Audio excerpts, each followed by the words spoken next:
Terkubur ditutup dengan keramik dengan kedalaman kurang lebih 50 cm.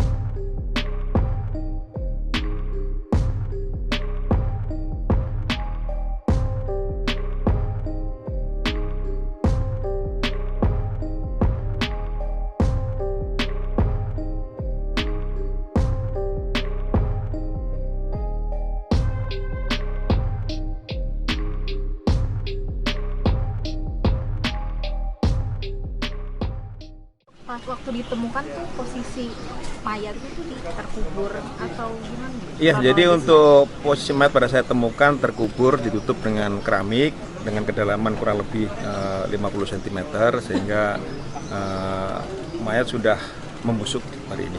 Bisa disebut dicor atau hanya dikubur biasa dan indah? Ini dikubur biasa, kemudian tutup dengan tanah dan atasnya dilapis dengan keramik dapur. Ya. Posisinya ditemukan di mana? Di dapur ya, Di dapur rumah korban.